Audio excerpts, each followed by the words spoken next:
За өнөөдөр бид Hale University буюу Тамийн их сургууль цувралын дараагийн партийг үргэлжлүүлэн хүрэхэд бэлэн боллоо. Гэхдээ эхлэхээс өмнө хэрэв та нэгдүгээр бүлгийн товчлыг хараахан үзэж амжаагүй байгаа бол заавал ухраагаад нэг үзчихээрэй. Бичлэгийн линкийг доор тайлбар хэсэг болон комент хэсэгт үлдээсэн байгаа. Ингээд хоёр дахь бүлэг Дэвид хэрхэн тэрхүү бүлэглэлд нэгдсэн тухай өнгөрсөн дурсамжаар хэлдэг. Тэрээр удаан хугацааны турш тэднийг нууцаар ажиглаж, эцэст нь нууц газар руу нэвтэрч чадсан ч харамсалтай нь бүлэглэлийнхэн түүнийг түрүүлээд анзаарчихсан байдаг. Тэд Дэвидийг барьж авч юу хүсэж байгааг нь байцааж эхэлнэ. Энэ үед Дэвид нөхцөл байдлыг ашиглаж, найзуудыгаа дотроос нь нууцаар хамгаалахын тулд бүлэглэлд нь нэгдхийг маш зоригтойгоор шаарддаг. Бүлэглийнхэн түүнийг сул дорой нэгэн гэж бодсон учраас шууд л шоолон хөхөрлөдөж эхэлнэ.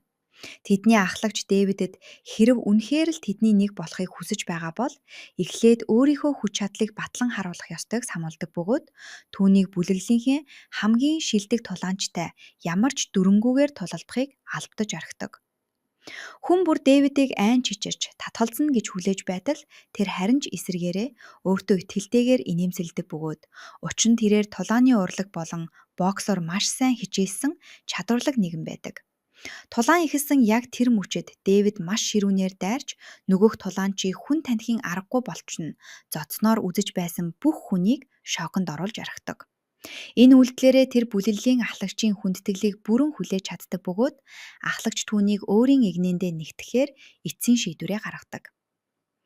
Одоо цаг руу буцаж ирэхэд Дэвидийн талаарх үннийг олж мэдсэн Зена дотроо тэр чигтээ сүүч унаж тусдаг. Гэтэл гэнт хэн нэгэн түүний нэрийг дуудахыг сонсож эргэж хартал энэ нь өмнө нь түүний амийг аварч байсан нөгөөх багтай оюутан байдаг. Тэрээр Зена руу алхаж ирээд цаг хэдийний орой босон бөгөөд шөнийн цагаар сургуулийн гадаа байх нь маш аюултай тул буцаж орохыг зөвлөдөг. Гэвч Зена түүнийг өөр нэгэн бүлэглэлийн гишүүн битийг ухаармагцаа тэр залуу Дэвидэд ямар нэгэн муу зүйл хийх вэ гэдгээс шууд л санаа зовж эхэлнэ. Энэ бүхний дараа ч гэсэн Зена түүнийг хамгаалахыг хүссээр л байдаг бөгөөд Дэвидийг аюулгүй байгаа гэдэгт бүрэн итгэлтэй болох хүртлээр тэндээ үлдэхээр шийддэг. Дэвид өөрт нь юу ч хэлэлгүйгээр бүлэглэлд элсэн байхад Зена түүнд санаа зовсоор байгааг багтаа оюутан анзаардаг хэдий ч Зена Дэвидэд өөрийн гэсэн шалтгаан байж таараа хэмээн хатуу зогсдог. Бүр цаашлаа тэрээр багтаа оюутанд хандан Дэвид болон түүний найзуудын хэн нэгэнд нь л гар хүрэх юм бол хатуухан хариуг нь барих болно шүү хэмээн зоригтойгоор анхааруулдаг. Багтаа оюутанд Зенагийн энэ зан чанар маш их таалагддаг бөгөөд тэрээр чангаар инээгээд хэрэв Дэвид хизээ нэгэн цагт түүний замд хөндлөн зогсвол ямар ч өршөөл үзүүлэхгүй гэдгээ мэдэгдэнэ. Ингээд тэр эргэж явах бөгөөд удалгүй Зенагийн найзуудын нэг нь түүний гадаа байхыг олж хараад хурдан гэгчин дотор байр руу дагуулan ордог. Найз нь Зенаг шөнөөр ганцаараа гарч амиараа дэнчин тарьсанд маш их уурлах боловч харин Зена түүнийг Дэвидийг аль хэдийнэ бүлэглэлд элснийг мэдсээр байж өөрөөс нь нуусанд нь омдон бухимддаг. Залуу уучлалт гуйж зөвхөн түүнийг л хамгаалахыг хүснээ тайлбарлана. Эцсийн дүндээ Зена түүнээс энэ тухай бусдад хэлэхгүй байхыг ялангуяа Дэвидэд өөрийг нь дагаж бүх үннийг мэдсэн гэдгийг огтхон ч мэдэгдэж болохгүйг хатуу цагтаг. Маргааш өглөөнд бүгд сургууль руугаа буцахаар эртхэн босох бөгөөд Зена өчигдрийн планоос авсан шахныхаа улмаас Дэвид хүл дээрээ арай ядан алхаж байгааг анзаарна. Түүнийг өргөдөх сэтгэл төрөгч огтхон ч хараагүй мэд дүр эсгэн хажуугаар нь дуугүйхэн зөрөөд өнгөрдөг. Анги руугаа явах замдаа тэрээр нэгэн эрэгтэй оюутан араас нь дагаж байгааг гинт анзаарлаа. Тэр даруй айдаст автаж нөгөөх залуу шүүгэнээсээ өөрийнх нь нэрийг олсон учраас устгахаар ирлээ хэмээн хардаж эхэлнэ. Зена зүхтаж эхлэхэд нөгөө залууч араас нь ухсхийн хөөдөг. Гэтэл яг гүйцэж ирэхийнхэн даваан дээр өнөөх дээрлэхүү охин хаанаас ч юм гинт гарч ирээд залуу газар хүчтэй унхан дарж авна. Тэндээс арайхийн мултарсан Зена цэцэрлэгт хүрээлэнд суун өөрийгөө тайвшруулахыг хичээх зуур өчигдөр тааралцсан нөгөөх бяцхан мууртайгаа дахин тааралдана. Түүний сэтгэл санаа тэрхэн зуур дээрдэж мууртай баяр хөөртэйгээр тоглож эхлэх бөгөөд улмаар өөртөө үлдээж нэр өгөхөөр шийддэг. Юнг түүний мууртайгаа ярилцахыг сонсоод Зенагийн энэ хачирхалтай занг шоолон инээж галзуу их чимээн дуудана. Гэтэл Юнгийн гадаад төрх өнөөдөр нэг л өөр илүү дог харагдаж байгааг Зена анзааран өсний засалтаа өөрчилсөн эсхийг нь асуудаг. Юнг баг зэрэг ичингүүрж Хурдхан шиг сэтвээ өөрчлөөд түүнийг өрөөрөөгөө дагуулan явна. Тэдний хамтдаа явахыг Дэвид холоос харах бөгөөд тэдний улам дотносож буй харилцаанд дотроо чимээгүйхэн хардталтын гал дүрлцдэг. Тамиг сургууль дотор аюулгүй газар гэж өгөө болохыг Зена өөртөө дахин сануулна.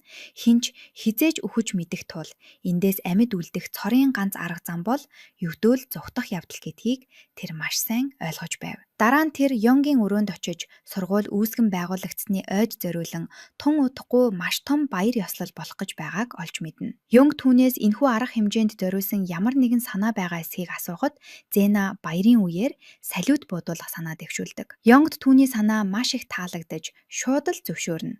Тэрээр инээмсэглэж Зенаг ухаалаг бөгөөд өөрийнх нь нарийн бичиг байх бүрэн эрхтэй нэгэн гэдгийг магтан хэлдэг. Энэ урмын үгийг сонссон Зена маш их баярлаж ичингүүрэн талархснаа илэрхийлнэ. Уулзалт дуусмагц тэрээр өрөөнөөс гарч анги руугаа буцна. Найзуудынх нь нэг Зенаг сүүлийн үед нэвэл биш өөрөөрөө байхгүй байгааг анзаарна. Юу болсныг асуух боловч Зена Дэвидийг бүлэглэлт илсэн тухай үннийг хэлэхээс татгалздаг. Үүний оронд тэр зүгээр л завгүй байгаа дүр эсгэнэ. Найз нь түүнийг шахаж шаардахгүй бөгөөд хэрвээ хэн нэгэнтэй ярилцах шаардлага гарвал хизээд хажууд нь байх болно шүү хэмээн зөөлнөөр хэлчихэд чимээгүйхэн цааш одов. Үүний дараа Зена муура хайхаар цэцэрлэг рүү гарна. Йонг түүнийг анзааран араас нь даах боловч гинт өнөөх муур мөрөн дээр нь үсрээд гарчихдаг. Йонг тэр даруй сандарч амтнаас үхтлээ айдаг фобтой тул муурыг хурдан авч өгөхийг уйж эхэлдэг. Түүний энэхүү хөвгөлтэй үйлдэлийг харсан Зенагийн инээд нь хурж муураар улам бүр цаашлуулан айлгана. Ичид сандарсан Йонг огтхонч айгаагүй дүр эсгэн түүний өмнө өөртөө итгэлтэйгээр зогсох хэдий ч Зена түүнийг үргэлжил хүйтэн хүндий, нухацтай царайлж, огтхонч инээмсэглэдэггүйг нь дотроо анзаардаг. Зена гинт түүний хацраас барьж аваад хүчээр инээлхийг оролдох боловч Йонг огтхонч хүтэлсэнгүй. Тэрээр Зенаг холдохыг анхааруулж 3 хүртэл тоолж эхэлнэ. Йонгийг өөрийг нь цохих байх гэж бодсон Зена маш их сандарч айсан хэдий ч залуу харин ч эсэргээрээ түүний духан дээр зөөлөн няслаад найзаагаа аврахын тулд сургуулийн дүрмийг зөрчсөн шийтгэлээ амсахад ердөө 2 хоног үлдсэнийг нь сануулдаг. Тэр түүнээс үр дагаварт нь бэлэн байгаа эсхийг асуухад энэ үгс Зенад айдас төрүүлсэн ч тэрээр бэлэн байна хэмээн өөртөө итгэлтэйгээр хариулна. Харин Йонг өөрөөс нь ганц ч удаа тусламж буйгаагүйд нь дотроо баг зэрэг гомдож чимээгүйхэн цааш алхдаг. Зенаг дотор байрандаа буцаж ирэхэд найз охид нь өнөөх муурны тас хар зүснээс болж үхтлээ айсан байдагтай үхтэнэ. Тэд үүнийг ямар нэгэн чөтгөр шолмын амтан гэж итгэн хүчээр гадаж гарахыг оролдогч Зена хурдан гэгчин муураа хамгаалж ямар ч аюулгүй амтан гэдгийг нь тайлбарлана. Гэтэл гинт Дэвид өрөөнд орж ирэх бөгөөд тэдний дундах эвгүй, чимээгүй уур амьсгалыг шууд л анзаарна. Бусад найзууд нь тэднийг маргалцсан байна гэж бодоод хоорондоо эвлэрэг гээд хоёуланг нь үлдээгээд гарч одов. Зена сүүлийн үед түүнээс дүлж, зайлсхийж байсандаа ууршлалт гуйхад Дэвид түүн рүү баяртайгаар инээмсэлж, түүний амьдрал дахь хамгийн дотны хүн нь үргэлж Зена байх болно гэд огтхонч уурлаагүй гэдгээ хэлдэг. Түүний энэ үгс Зенагийн зүрхэнд гүн хүрч, анхнаасаа л түүнд эргэлдэж байсандаа маш ихээр харамсаж эхэлнэ. Дараа нь тэд оройн хоол бийтгэхээр алт тоогоо руу хамтдаа орцгооно. Дэвид сүүлийн үед Зенаг үргэлж гунигтай байгааг анзаарсан учраас сэтгэлийг нь сэргээхийн тулд хамгийн дуртай хоолыг нь хийж өгөхөөр шийддэг. Зена түүнд талархаж хоол хийхэд нь туслах бөгөөд сонгон хэрхэн зөв хэрчхийг зааж өгөх нэрийдлэр Дэвид энэ боломжийг ашиглан түүний гарыг зөөлөн атгана. Гэвч Зена өөрөө хэрчийг оролдох үед сонгон нүдийг нь хорсгож нүлхэмсэн цийлийнэд ирэхэд үүнийг харсан Дэвидийг инээд хүрч баярын нүлхэмс байх нэ хэмээн хоширно. Тэд хоорондоо хөвчлөлтөн инээлдэж өнгөрсөн бүх асуудлаа мартан нэгэн үдшийг маш тайван дусаахан өнгөрүүлэх бөгөөд яг л урдын гшгээ эргээд дотносож эхэлдэг. Гэтэл гинт Зенагийн муур дотор байрнаас гүгээд гачхан тэр.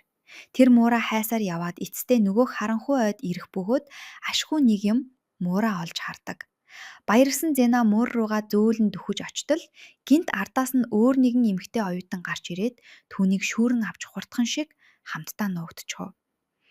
Айхширсан Зена юу болсныг асуухад нөгөөх оюутан цус ч эхлэх гэж байгааг бас энэ хавь одоо маш аюултай болсныг хатуу анхааруулна. Тэгээд тэрээр маш цочирдон үннийг дийлэгдэг. Энэхүү тас хар муур бол Угтаа оюутны зөвлөлийн өмнөх ерөнхийлөгчийн муур байсан бөгөөд захирал түүнийг сургуулийн дүрм зөрчсөн гэх шалтгаанаар хөнөөсөн байжээ. Охин Зенад бүх зүйлийг нарийвчлан тайлбарлаж өгөхийн тулд маргааш хоосон ангид ганцаараа ирж уулзахыг нууцааргүй байна. Үүнийгээ хэлээд тэр харанхуй руу уусан алга болох бөгөөд Зенач түүнтэй уулзахаар шийддэг. Маргааш өглөө нь Зенаг сургууль дээр ирэхэд багш оюутнууд гэлтгүй бүгд удахгүй болох баяр ёслолын чимэглэлийг бэлтгээд тум чиг завгүй байлаа. Хэдий зурсхан хугацаанд ч гэлээ энэ газар яг л жирийн нэг их сургууль шиг санагдаж найзуудаа аюулгүй байгааг харсан Зенагийн сэтгэл төрж болов амардаг.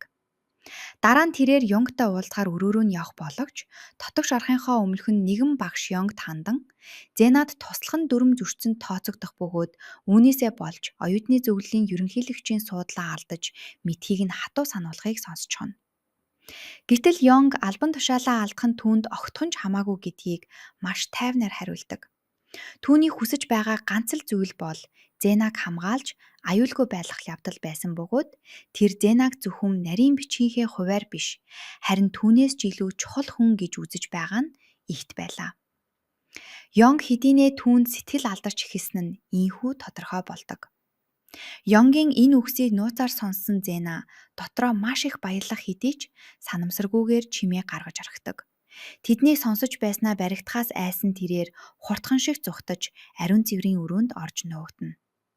Тэнд орсныхоо дараа ч Ёнгийн түүнийг алдахыг хүсэхгүй байна гэж хэлсэн үгс толгойноос нь огт гарахгүй бөгөөд Зенагийн сэтгэл санаа бүрэн төрөвдөлд орж орхидог.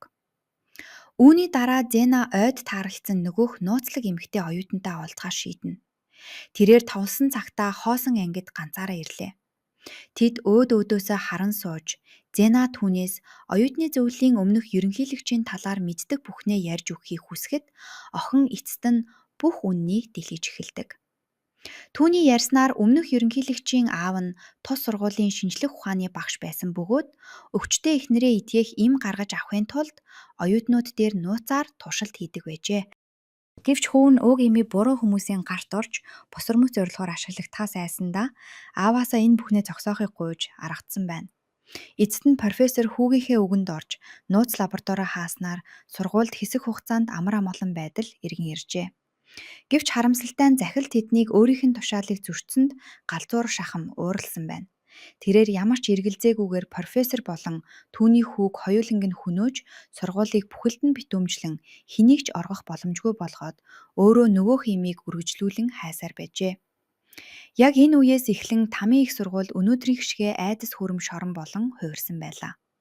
Энэхүү аимширт үннийг дэлгэснийхээ дараа охин Зенад хүнд ч итгэж болохгүйг, учир нь сургууль дотор хаа сайгүй тагнуулууд нуугдаж байгааг хатуу анхааруулна. Гэтэл гинт тэд хоёулаа хэн нэгэн өөрсдийг нь нууцаар ажиглаж байгааг мэдэрдэг. Үхтлээ айсан охид тэр даруй нөгөөх нууцлаг этгээдийг хонглоор дамжин ойроо ортолно хөө. Гэвч тэд хичнээн хичээгээд ч түүнийг барьж авч хэн болохыг нь олж мэдэж чадсангүй. Эмэгтэй оюутан одоо өөрийнх нь амь нас аюулд орсон гэдэгт бүрэн итгэж нулимсаа төвчиж чадалгүй асгаруулж эхэлнэ. Тэрээр явхаасаа өмнө хэрвээ өөрт нь ямар нэгэн зүйл тохиолдвол гэр бүлийг нь хамгаалж өгөхийг Зенагаас цөхрөнгөө барангуйдаг. Зена түүний энэ хачирхалтай үгсэд гайхаж араас нь даахыг оролдсон ч ширүүн бороо цотгож эхлэхдээ зэрэгцэн ойн гүнд төрчгөнө. Цусд шүн дахин эхлэх төхөж байсан тул Зенагийн дотрыг аажмаар айдас нөмөрч эхэллээ. Гэтэл гинт хэн нэгэн түүнийг араас нь шүүрэн авч чирч одов. Зенаг нүдээ нээж ухаан ороход түүний урд мөрдөгч багш зогсож байлаа. Тэрээр Зенаг тайвшруулж халуун уух зүйл бэлтгэж өгөөд яагаад ийм аюултай цагаар ойд ганцаараа явж байсныг нь асуудаг. Зена өөрийг нь тагнаж байсан нууцлаг хүнээс эхлээд болсон бүх зүйлийг түүнд ярьж өгнө. Тэрээр нууц лабораторийн байршлыг одоо хүртэл олоогүйдээ уучлалт гуйх боловч мөрдөгч багш түүнийг аль хэдийнэ хангалттай ихийг хийсэн хэмээн зөөлнөөр тайвшруулдаг. Мөрдөгч багш энэхүү даалгавар маш хэцүү гэдгийг мэдэж байгаагаа Зенад хэлнэ. Цусд шүн удахгүй эхлэх гэж байгаа тул тэрээр бүх зүйл аюулгүй болтол энэ шөндөө өөрийнх нь өрөөнд үлдэхийг хүсдэг. Түүний сайхан сэтгэл тайвширсан Зена чин сэтгэлээсээ талархаж тэндээ үлдэхийг зөвшөөрнө. Маргааш өглөө Зена татвар байрандаа буцаж ирэхэд найзууд нь сургуулийн баярын үдшилтэд аль хэдийнэ бэлдээд эхэлчихсэн байлаа. Дэвид түүний оёж гоодсон байхыг хараад үзэсгэлэнд нь бүрэн ховстуулах шиг л болдог. Түүнийг Зена руу нүд салгалгүй ширтэж, бүр нүднээс нь хайр гэрэлтэж байхыг харсан найзууд нь шоолон инээлдэцгэнэ. Тэд Дэвидэд хэн нэгэн Зенаг урдуураа оруулаад булаагаад авчихаас нь өмнө зориг гарган сэтгэлийн илчлэгийг уриалдаг. Найзуудынхаа зөвлөгөөг сонссон Дэвид зоригоо чангалж Зена руу алхам очлоо. Тэрээр сандран байж өнөөдөр ямар үзэсгэлэнтэй харагдаж байгааг нь хэлээд баг зэрэг ив хавгүйхэн өвдөх сүхрэн сууж баярын үдшилтэд хамт явахыг гуйдаг. Зена түүний гинтийн энэ үйлдэлээс болж гайхширсан ч царайнд нь хурдан гихчин баяр баясгалан тодорч шууд л зөвшөөрдөг. Найзууд нь аль хэдийнэ тэднийг бие биедээ төгс тохирох хосууд гэж боддог байсан тул хоёуланг нь хамт байхыг хараад маш ихээр хөөртгөж байв. Удалгүй тэд бүгд баярын үдшилтэг дээр хамтдаа ирцгэнэ. Гэвч бусад хүмүүс хөгжилдөн баясаж байх үед Зена ойд тааралцсан нөгөөх нууцлаг эмэгтэй оюутан хаанч байхгүй байгааг анзаардаг. Тэрээр бусад оюутнуудаас түүнийг сураглаж эхлэгч хэн ч охиныг хаашаа алга болсныг мэдэхгүй байлаа. Зена маш ихээр санаа зовж түүнд ямар нэгэн аимшигтай зүйл тохиолдсон байх вэ гэхээс дотор нь палхин. Зена охин руу буцаж очин хайхыг хүсдэг хэдий ч найзууд нь түүнийг зогсоож тэр охин дараа нь өөрөө гараад ирэх байх.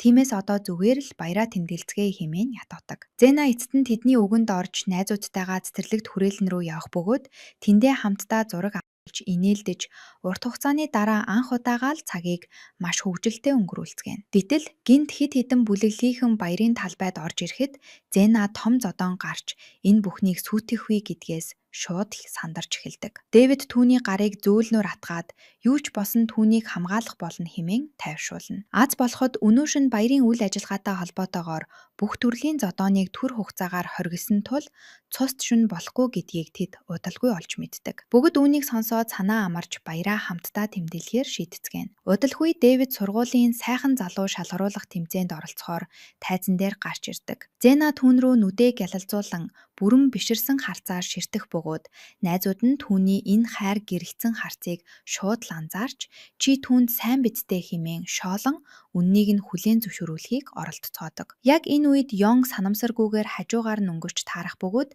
тэдний яриаг бүгдийг нь сонсч хонно. Зенагийн Дэвид рүү харан инээмсэлж байгааг анзаарсан тэр мөчөд Йонгийн царайнд хардалтын шинж шууд тодордог. Тэгээд бүр Зенаг Дэвидтэй баяртайгаар мэдчилхийг хараад улам чихээр бухимдана.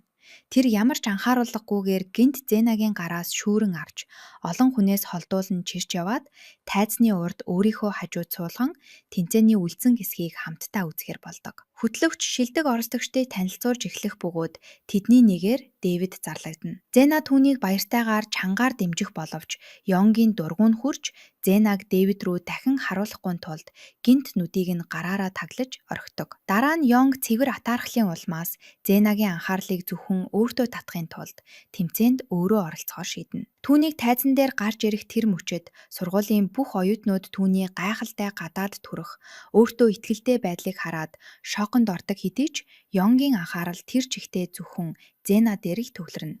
Тэрээр Зенаг өөртөө дурлуулах гэж байгаа мэт санаатаагаар түүний өмнө гайхуулж, булчингаа чангалан зогсох бөгөөд Зена үүнээс нь маш их ичиж, түүнд рүү харахгүй хичээн нүдээ андаг.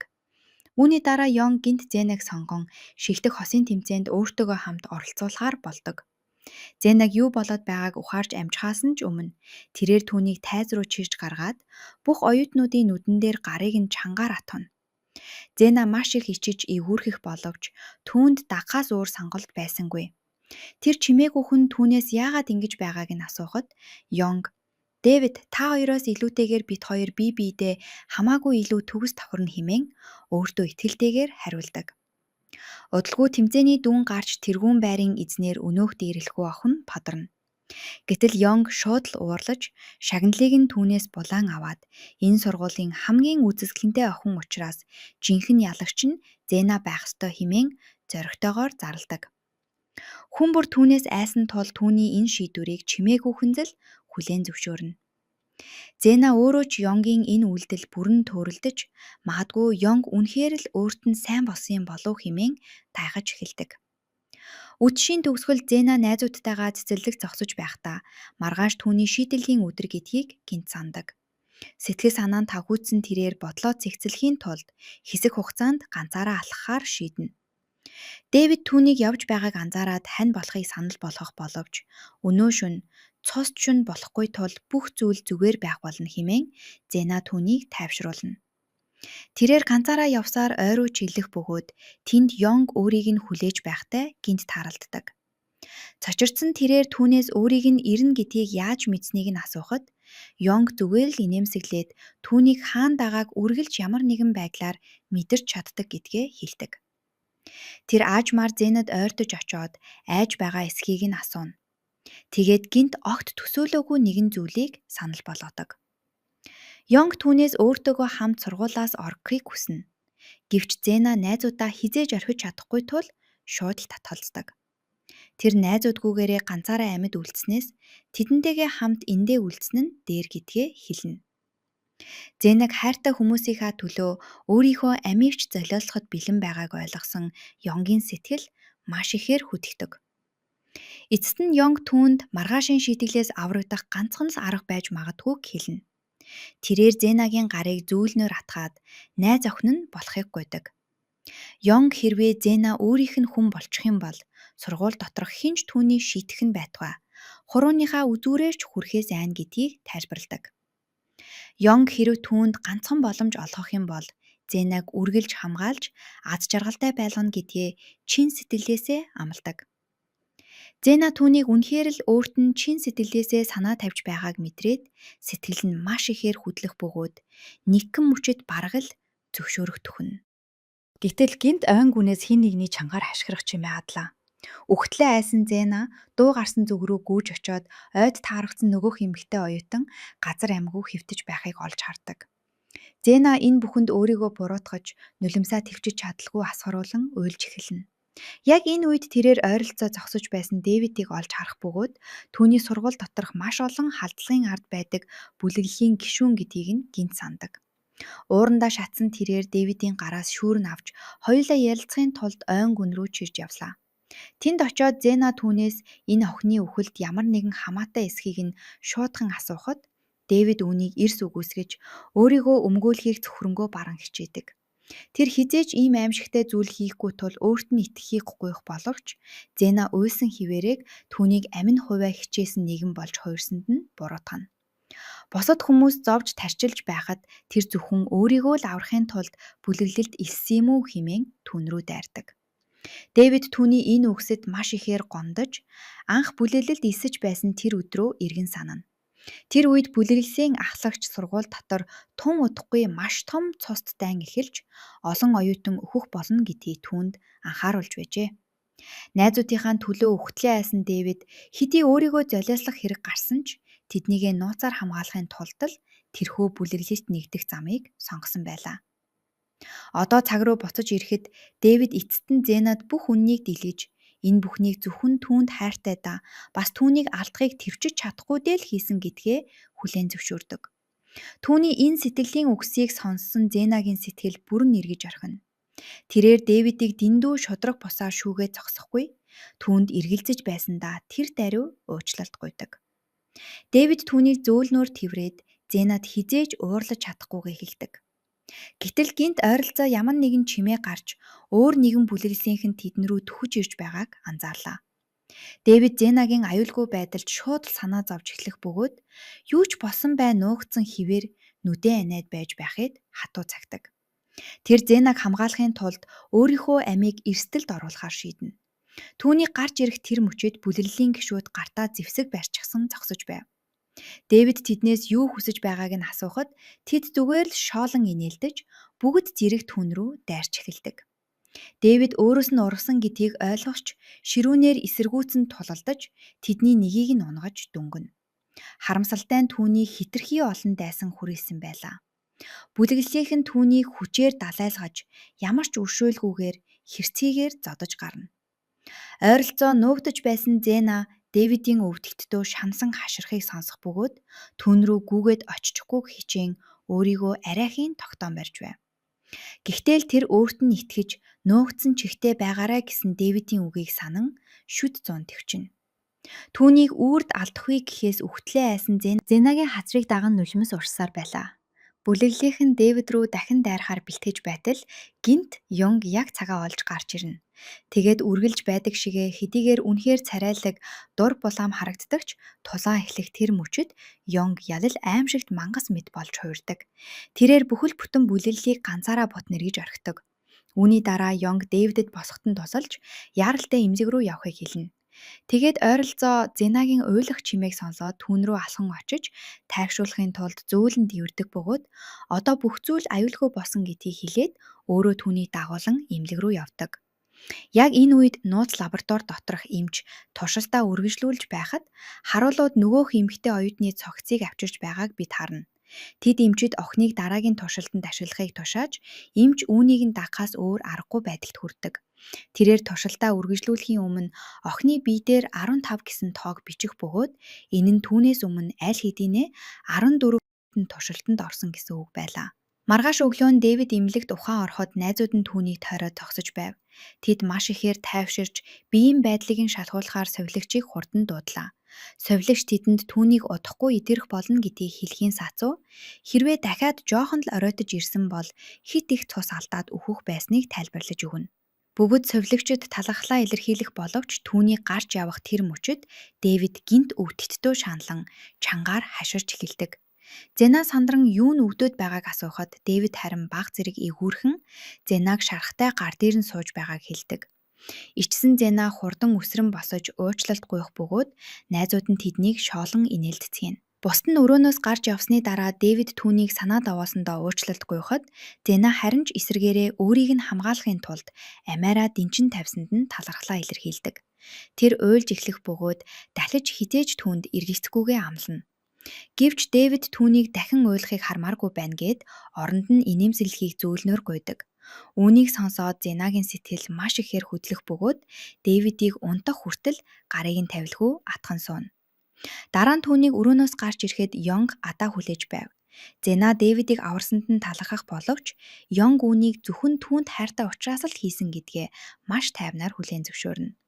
Тэрээр Зенаг сургууль руу явхаасаа өмнө сайн амарч авах хэрэгтэйг сануулад цааш явдаг. Йонгийг цааш алхах үед бүлэглэлийн ахлагч санаа дагаар түүнийг мөрлөнө. Йонг түүнд замаас холдохыг хүүтнээр хэлэхэд бүлэглэлийн ахлагч зэвүүцмээр инээмсэлээд Йонгийн сул талыг эцэст нь нэг юм олж мэдснээ хэлдэг. Мэдээж тэр Зенаг хэлж байлаа. Йонг шууд л түүнд хандан хэрв Зенад хурууныхаа үзүүрээс ч болов хүрэх тухай ботхол юм бол насаараа харамсах болно шүү хэмээн хатуу анхааруулад цааш алхдаг. Энэ үед Дэвид дараагийн удаа бүх хүнийг зохих ёсоор хамгаалж чадхуйц илүү хүчтэй болохын тулд бэлтгэлээ усам шаргуу хийхээр шийднэ. Зена түүний дахин эрүүл саруул болсныг хараад санаа нь амарч сургууль руу явхаасаа өмнө өглөөний цай бэлтгэж өгснөө баяртайгаар хэлдэг. Сургууль явах замд нөгөөх баян дээрлэхүү охин Зенаг ганцаараа явааг анзаарч дахин доромжилж эхлэх бөгөөд бүр өөрийнх нь хувийн зарц болж хүссэн үед нь хоол авчиж өгөхийг тушаадаг. Зенагийн уур нь маш их хурж үснээс нь зулгаах шахах боловч биеэ барьж юу ч дугалгүйгээр орхиод явна. Дараа нь тэр Йонгийн даалгасан ажлыг дуусгахаар өрөө рүү очдог. Йонг түүнийг ямар их ядарсан харагдаж байгааг шууд л анзаарч сандал дээр суулгаад нууцаар бүх дуртай хоолыг нь авчиж өгнө. Йонгийн туслах тэднийг хараад зогсож байсан тул Зена баг зэрэг ичингүүрдэг.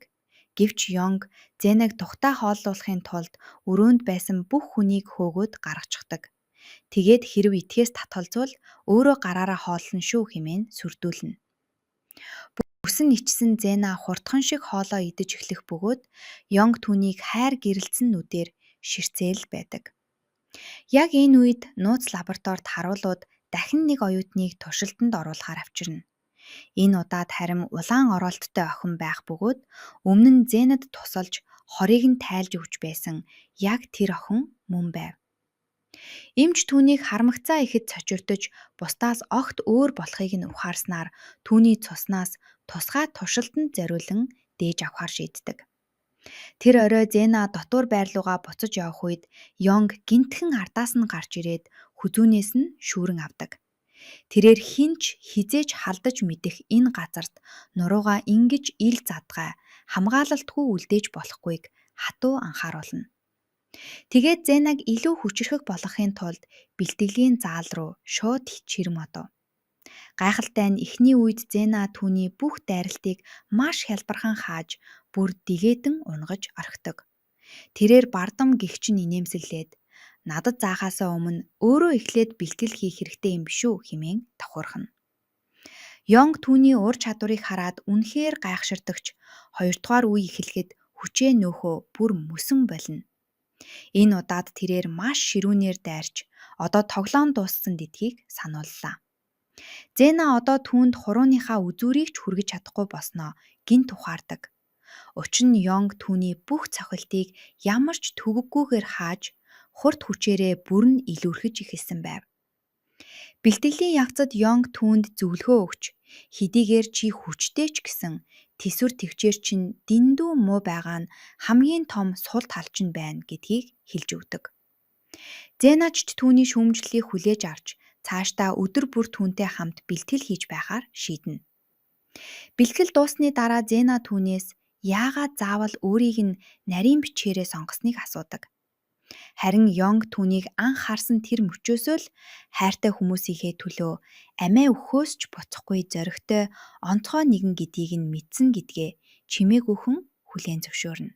Тэгээд гинт түүнээс миний хүссэн юу ч хамаагүй хийж чадах уу гэж асуусаа. Зена ч өөртөө итгэлтэйгээр тийм ээ гэж хариулах боловч үйлдэл хийж амжихаас нь ч өмнө Йонг түүний духан дээр зөөлнөөр үнсээд өөрт нь маш үн цэнтэй хүн учраас дахиж өөрийгөө аюулд бүү оруулаарай хэмээн цагдаг. Энэ үгс Зенагийн зүрхийг маш хүчтэй цохилуулах бөгөөд тэдний харилцаа баг багаар улам бүр дотносож эхэлдэг. Харамсалтай нь нөгөөх дээрлэхүү охин энэ бүхнийг нууцаар харж зогссон байх бөгөөд тэдний харилцаанд өгтлээ атаархаж хорсно. Дараа нь Зенаг ариун цэврийн өрөөрөө ганцаараа ороход нөгөөх охин араас нь дагаж ороод гинтхэн хан руу хүчтэй түлхэж орхидог. Цачирсан Зена юу хүсэж байгааг нь асуухч охин шууд л хоолойнаас нь багалзуурдаж харгисаар дайрч эхэлнэ. Тэгээд Йонгоос үрд хол дайхыг сүрдүүлж хамгийн сүүлийн удаа хатуу анхааруулга өгчхөөд гараад явчихдаг. Хэдхэн хормын дараа Зена арай ядан ямсгаатаж ханиалгасаар гарч ирдэг. Йонг түүний хүзүүн дээрх улайж хөхөрсөн ормыг шууд л анзаарч сандран гүйж очино. Тэрээр хатуу шийтгэл оноохын тулд хэн ийм зүйл хийснийг хэлхийг шаардлаа. Гэвч Зена хэн гэдгийг нь хэлхээс татгалзаж өөрийгөө хамгаарч чаднаа хэмээн зөрүүдлээд эмнэлгийн зүг чимээгүйхэн алхдаг. Эмнэлд ороход сувилагч түүний бэртлийг шалгаж хүдүүн дээрх шархан дээр нь лент нааж өгнө. Зена түүнд талархал илэрхийлэгч сувилагч нэг л гунигтай сэтгэлээр унсан харагдаж байгааг тэр даруй анзаарлаа. Зенаг юу болсныг асуух үед сувилагч гинтхэн асгаруулan уйлж эхлэх бөгөөд яг л бусадтай адил энэ сургууль дотор төвжигдсэн гэдгээ бас гэр бүлээ ямар их санаж байгаагаа нулимс туслуулан ярьж өгдөг. Зена түүнийг маш ихээр өргөдөж тайвшруулахыг хичээх бөгөөд хизээ нэгэн цагт бүгдээрээ энэ газраас хамтдаа зугтаж чаднаа хэмээн амлалт өгдөг. Сувилагч түүнд маш их талархах бөгөөд эцэст нь нэгэн аюултай нууцыг дэлгэхээр шийднэ. Тэр Зенад өмнө нь уух зүйлд нь хэн хор хийснийг яг таг мэднэ гэдгээ хэлдэг. Цочирсан Зена шууд л хэн байсныг нь асуухад сувилагч чимээгүйхэн нэр бичсэн цаас сарвайх бөгөөд Зена тэр нэрийг уншсан даруйда царай нь тэр чигтээ хувирж архина. Учир нь энэ бүхнийг хийсэн хүн нь түүний өөрийнх нь найзуудын нэг байж таардаг. Одоо дөнгөж олж мэдсэн зүйлдээ итгэж ятсан тэрээр бүрэн шоконд орсон байдагтайгаар эмнэлээс гарч явдаг. Дотор байрандаа буцаж ирээд Зена болж өнгөрсөн бүх зүйлийн талаар бодлогошрон ганцаараа сууна. Дэвид түүнийг нэг л анхаарал нь сарнсан байгааг анзаарч сэтгэлийг нь сэргээхийн тулд хөвгөлтэй зүйлс ярьж хошигнох бөгөөд усмаар бусадтайгаа хамт суулгахаар давуулан очдог. Удалгүй тэд бүгдээрээ үнэн үү үйлдэл үү тоглоом тоглохоо шийдэх бөгөөд хүн бүр инээлдэж нэг нэгнээрээ цаашлуулан удаан хугацааны дараа анх удаагаал яг жирийн их сургуулийн оюутнууд цагийг хөгжилтэй өнгөрүүлцгээж эхэлнэ. Тавшаамын ээлж Зена дээр ирэх үед тэрээр энэ боломжийг ашиглан нөгөөх найзаасаа үдэшлэгийн шөнө яг юу хийснийг нь бас уух зүйлд нь хор хийсэн хүн нь мөн эсхийг гинтгэн асууж орхидог. Түүний энэ асуултанд эргэн тойронд нь байсан бүх хүн цочирдож шууд л түүнийг тоглож байна гэж бодох боловч Зена чимээгүйхэн сувилагчийн өгсөн өнөөх цаасыг гаргаж ирээд найзынхаа нүүр рүү шууд л шидчихдэг. Найз нь тэр даруй сандарч эхлэх бөгөөд ямар нэгэн зүйл нуугаад байгаа нь илт болно. Эцэст нь тэр үнэхээр л хор хийсэн хүн нь өөрөө мөн гэдгээ хүлээн зөвшөөрөгч эхлээд бүх болсон явдлыг дуустал нь сонсхийг тэднээс цөхрөнгөө барангуйдаг. Тэгээд үйл явдал өнгөрсөн рүү буцаж түүнийг улаан оролттой нууцлаг охинтой уулзаж байгаад бидэнд харуулдаг.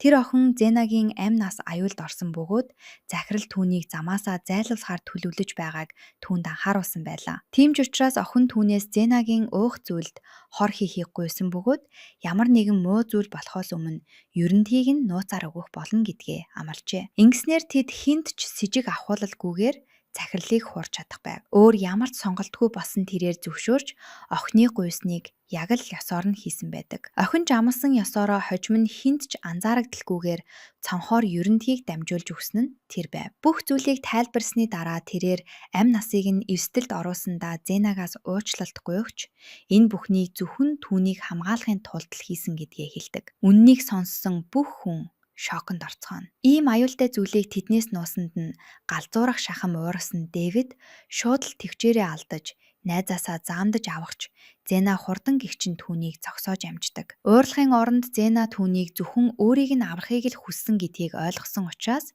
найзаагаа уучлахаар шийднэ. Тэгээ тэрээр энэ бүхэн улаан оролттой охиныг үнэхээр л тэдний талд байгаа гэдгийг баталж байна хэмээн бусаддаа хэлдэг. Ингээд тэд хэрвээ энэ сургуулиас амьд гарахыг л хүсэж байвал тэр охиныг заавал олж хамтран ажиллах хэрэгтэй гэсэн нэгдсэн шийдвэрт хүрцгээдэг. Маргааш нь Зена ажлаа үргэлжлүүлэхээр Йонгийн өрөөнд очиход гинт өмнөх нарийн бичвэн түүн рүү дөхөж ирээд ганцаарчлан ярилцахыг хүсдэг. Эхлээд Зена завгүй байсан тул татгалзах боловч өнөөх охин энэ яриа Йонгийн талаар байх болно гэж зүтгэсээр Зенаг сонсохоос өөр аргагүй байдалд оруулна. Өмнөх нарийн бичиг түүнд Йонг бол энэ сургуулийн хамгийн чухал оюутан бөгөөд бүх хүнийг энэ шоронгоос сулж чадах цорын ганц хүн гэдгийг тайлбарлаж өгдөг. Тийм ч учраас тэд түүнийг ямар ч үнээр хамаагүй хамгаалах ёстой байдаг. Тэгээд тэр Зенаг үргэлж Йонгийн амь насыг аюулд оруулж байгаа тул түүнээс хол байхыг хатуу шаарддаг. Зена түүний үгсийг чимээгүй хүн хүлээн зөвшөөрж дахиж түүнд төгөг утахгүйгээ амлаад өрөөнөөс гарч явна. Дараа нь Зенаг цайны газарт байх үед нөгөөх баян дээллгүй охин түүнийг дахин олж хараад шууд л доромжилж эхэлдэг. Тэрээр Зенагийн цүнхийг газар шидэж өөрийгөө сургуулийн хатан хаан гэж өргөмжлөөд цүнхийг нь авахыг ихэмсгээр тушаана. Зенагийн уур нь маш их хүрч түүн рүү дайрах шахах боловч одоо өөрөө Йонгийн нарийн бичиг болсон учраас ямар нэгэн асуудал үүсэгвэл түүнд л гай болно гэдгийг гинт сандаг. Ингээд тэр өөрийгөө хүчээр тайвшруулж уурлахын оронд цүнхийг нь газраас авч өгдөг. Яг энэ үед түүний найзууд хурж ирэх бөгөөд нөгөөх дээрлэхүү охин Зенаг дээрлэхэж байгааг хараад маш ихээр ууралцгаана. Тэд ямар ч эргэлзээгүйгээр охиныг алгадаж хэрвээ дахиад Зенад хүрэх юм бол бүх ясыг нь хухлан шүү хэмээн хатуу анхааруулдаг. Тэдний энэ зоригтой үйлдэлд цочирдсан баян охин өшөөгөө авна гэж сүрдүүлээд ууртаагаар орхиод явна. Зена талхсан байдалтайгаар инээмсэлж үргэлж хажууд нь бат зогсдог найзуудтай баярлснаа илэрхийлдэг. Тэд бүгд хамтдаа хооллохоор суух боловч Зена өөрөөс нь болж хин нэгэн бэртэж гэмтхийг хүсэхгүй байгаа тул дахиж түүний өмнөөс хинтээж битгий муудаарай гэж найзуудаасаа гуйдаг. Гэтэл гинт Йонг хурж ирээд түүнтэй ганцаарчлан ярилцахыг хүснэ. Бусад найзуудаа хичээл рүү нь явуулчаад Зена түүнийг үл тоохыг хичээх боловч Йонг түүнийг нэг л хачирхалтай харагдах ногоо идэж байгааг анзаарч сэжиглэнгүйгээр ширтснэ. Энэ юу юм? Өвс юм уу гэж асуудаг. Зенагийн дургуун шууд их хурч энэ бол бууцай гэдгийг хэлээд Йонгд хүчээр амсуулахыг оролдоно. Йонг яаж ийгээд мултрахыг хичээж огтхон ч өсөөгөө байна гэж гүрийх боловч Зена бууж өгөлгүй шахсаар эцэст нь Йонг аргагүй нэрхэнд хэсгийг идэж орхидог. Гэтэл хэдхэн секундын дараа түүний царай гинтхэн улайж амьсгалж чадахгүй маш хүнд байдалд орно. Йонгийг бууцайнаас маш хүчтэй хашилдаг гэдгийг ойлгосон Зена үхтлээ сандарна. Айхширсан тэрээр хашилтайгаа мэдсээр байж яагаад идсэн юм бэ гэж асуухад Йонг чиний төлөө бол юу ч хийхэд бэлэн байна хэмээн сулхан дуугаар хэлчихэд ухаан алдан ундаг. Өөрийгөө маш ихээр буруутгасан Зена тусламж ирэн чангаар хашгирч оюутнууд түүнийг яаралтай эмнэлэг рүү хүргэж өгдөг. Тэнд сувилагч Йонгд хашлын им өгөөд удахгүй эдгэрнэ хэмээн бүгдийг тайвшруулна. Гэвч өнөөх баян дээрлэхүү охин галзуурах шахам уурлаж босон бүх зүйлд Зенаг шууд л буруутгаж эхэлдэг. Тэрээр Зенаг хүчтэй алгадаж Йонгийг зориуд алахыг оролцсон хэмээн гүтгэнэ. Сувилагч Йонгийг амраахын тулд нөгөөх охиныг хүчээр гадаж гаргах бөгөөд энэ үед Зена түүнд ямар нэгэн муу зүйл тохиолдохгүй гэхээс үхтээ айж хажууд нь уйлан түүнийг тэврэм үлддэг. Дараа нь Зена найзуудтайгаа уулзахаар гадаж гарах бөгөөд найзууд нь түүнийг Йонгийн харшлын талаар огт мэдээгүй байсан учраас энэ бол чиний буруу биш хэмээн тайвшруулахыг хичээнэ. Гэтэл гинт өнөөх баян охин хэсэг оюутнуудыг дагуулan буцаж ирээд Зенаг Йонгийн аминд хүрэхийг завдсан хэмээн олны нүдэн дээр чангаар зарлан күтэгдэг. Хэнийг ч ямар нэгэн үйлдэл хийж амжихаас өмнө тэд Зеныг барьж аваад гар хүлийг нь хоёуланг нь хүлж орхино. Найзууд нь түүнийг хамгаалахыг цөхрөнгөө баран хичээх боловч тэдэн рүү дайрч буй оюутнууд дэндүү олуула байв. Дээрлэхүү оюутнууд Зеныг газар хүчтэй унгаж, модоор харгас хэрцгийгээр зодож эхэлдэг. Зена өвдөгтдөө шаналан хашгирч маш ихээр цус алдаж эхлэх бөгөөд эргэн тойронд байсан бүх хүмүүс түүний хэрхэн зовж тарчилж байгааг харан зөвхөн шоолон инээлдэцгээж байв. Тэд түүнийг бүр мөсөн дуусгахаар бэлтгэж байх яг тэр эцэгтэй мөчөд Йонг гинтхэн цагаа олж гарч ирээд Зенагийн яг урд нь алхан орж дараагийн хүчтэй цохилтыг түүний өмнөөс өөрийнхөө биеэр хааж авдаг. Түүний царай тэр даруй уур хилэнгээр дүүрч тэдний гартах модыг шүүрэн авч азар чулуудаад хийсэн бүхнийхээ төлөөсөө төлөх болно хэмээн хүйтнээр амладаг. Тэгээ тэрээр өөрийгөө эргэж иртэл бүх оюутнуудыг өрөөнөөс гарахгүй байхыг тушаалаа. Йонг хурдхан шиг Зенагийн хүлээсийг тайлж бэртгэн дэндүү хүнд байсан тул түүнийг өөрөө өргөж авдаг. Тэр Зенаг хагалгааны өрөө рүү яаралтай оруулаад амийг нь аврахын тулд боломжтой бүхнийг хийхийг эмчид хатуу тушаав. Ухаангүй хэвтэх түүний хажууд зогсохдоо Йонг түүнд гар хүрсэн хүн бүр насаараа харамсах болно хэмээн дотроо чимээгүйхэн тангаргалдаг. Гэвч түүний гадаж гарах яг тэр мөчөд захирал аль хэдийнэ түүнийг хүлээгээд зогсож байлаа. Захирал түүнийг сэтлэл хөдлөлдөө автаж дэндүү сул дорой болсныг нь сануулад Зена бол чиний хамгийн том сул тал учраас түүнийг зүгээр л өхүүл гэж тушаав. Харин Йонг үүнийг шууд л эсэргүүцэж Зена бол миний нарийн бичиг. Би хэнийг ч түүнийг өвтгөхийг зөвшөөрөхгүй хэмээн ирсгэн хариулдаг. Захирлыг орхин явсны дараа Йонг Зена руу дайрсан өнөөх оюутнуудын зүг шууд л явлаа.